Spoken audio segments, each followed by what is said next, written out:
Hello guys, আসসালামু আলাইকুম। আমরা আবারও চলে আসলাম অল টুর লাভারের পক্ষ থেকে।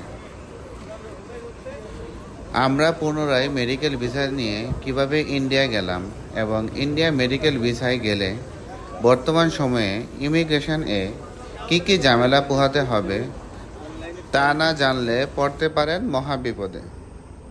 বর্তমান সময়ে কোন কোন বাস দিয়ে বাংলাদেশ থেকে সরাসরি ইন্ডিয়া নিউ মার্কেট যেতে পারবেন তা এই ভিডিওর মাধ্যমে জানতে পারবেন। তাই ভিডিওটি না টেনে সম্পূর্ণ ভিডিওটি দেখার অনুরোধ রইল। তো চলুন আমরা মূল ভিডিওতে যাই। তো প্রথমে আসি ভিসা নিয়ে। বর্তমানে ইন্ডিয়ান এম্বাসি প্রচুর ভিসা দিচ্ছে। যারা মেডিকেল ভিসা নিয়ে ইন্ডিয়া যাবেন তারা যদি মেডিকেল এর সমস্ত ডকুমেন্ট ঠিক থাকে তাহলে খুব সহজে মেডিকেল ভিসা পেয়ে যাবেন।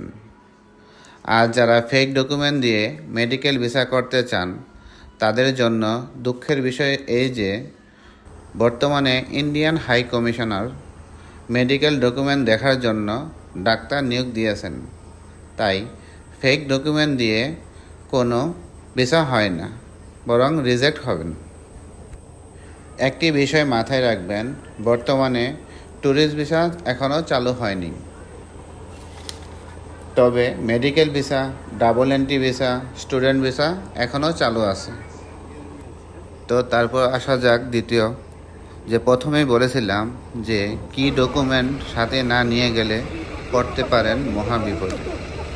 এটি হলো আমরা যখন বাংলাদেশ থেকে ইন্ডিয়ার উদ্দেশ্যে রওনা হব তার 72 ঘন্টা আগে অবশ্যই আপনাকে অনলাইনে অ্যারাইভাল কার্ড পূরণ করতে হবে।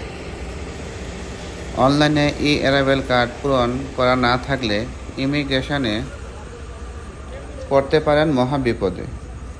এমনকি আপনাকে ইমিগ্রেশন থেকে ফেরত পাঠাতে পারে বাংলাদেশে।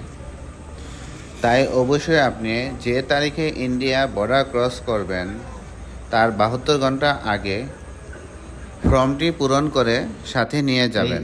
অ্যারাইভাল কার্ড পূরণ করতে হবে।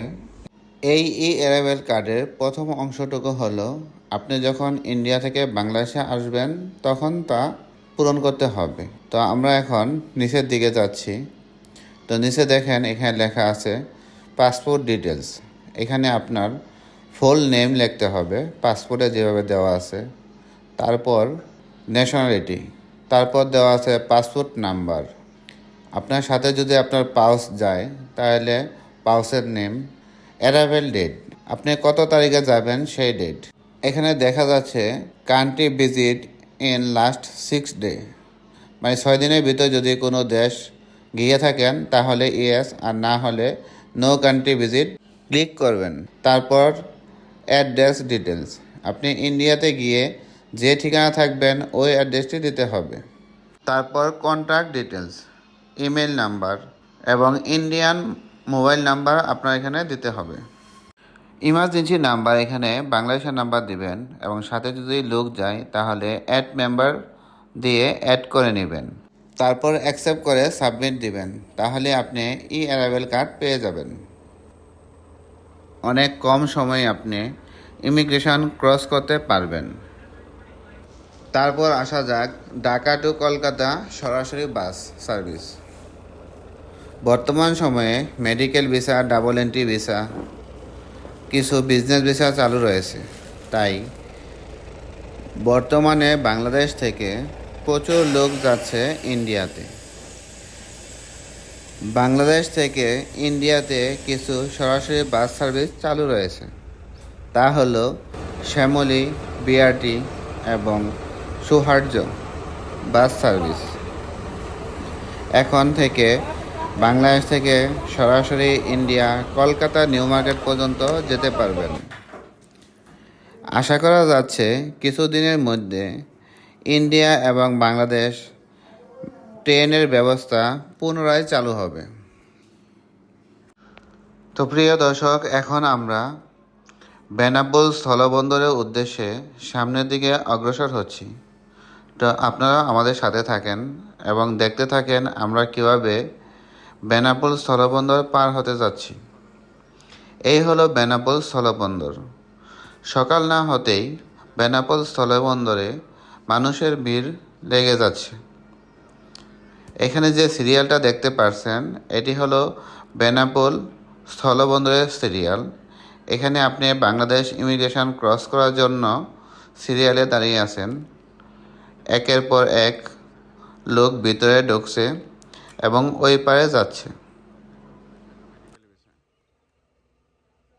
এই মুহূর্তে আমরা বেনাপোল স্থলবন্দরের ভিতরে অবস্থান করছি। আমাদের ব্যাগ চেকিংয়ের পর কাস্টম পার হচ্ছি। কাস্টম শেষ করে আমরা এখন ইমিগ্রেশনের জন্য সিরিয়ালে দাঁড়িয়ে পড়লাম। তো ইমিগ্রেশন শেষ করে আপনাদেরকে পুনরায় দেখাবো। যেহেতু ইমিগ্রেশনের ভিতর কোনো ভিডিও অ্যালাউ নেই, তাই আমরা ভিডিও করতে পারলাম না। বাংলাদেশ ইমিগ্রেশন শেষ করে এখন আমরা ইন্ডিয়ান ইমিগ্রেশনের দিকে যাচ্ছি। আপনারা সামনে যে বিল্ডিং দেখছেন এটি হলো ইন্ডিয়ান ইমিগ্রেশন। আমরা এখন ইন্ডিয়ান ইমিগ্রেশনের সামনে চলে আসছি। এই হলো ইন্ডিয়ান ইমিগ্রেশনের জন্য সিরিয়াল। আমরা একের পর এক ইন্ডিয়ান ইমিগ্রেশনে সিরিয়াল দিয়ে যাচ্ছি। দেখেন কত বড় সিরিয়াল। তো এতে আপনারা বুঝতে পারছেন যে বাংলাদেশ থেকে কত লোকজন ইন্ডিয়া যাতায়াত করছে।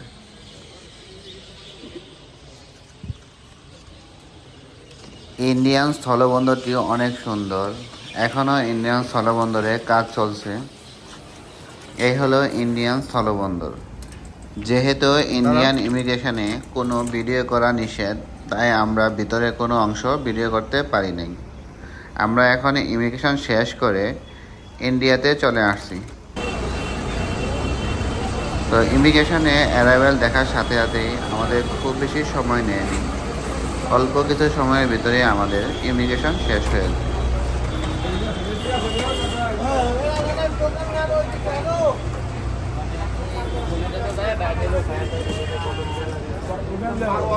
তো কথা বলতে বলতে আমরা কলকাতা নিউ মার্কেট চলে আসছি।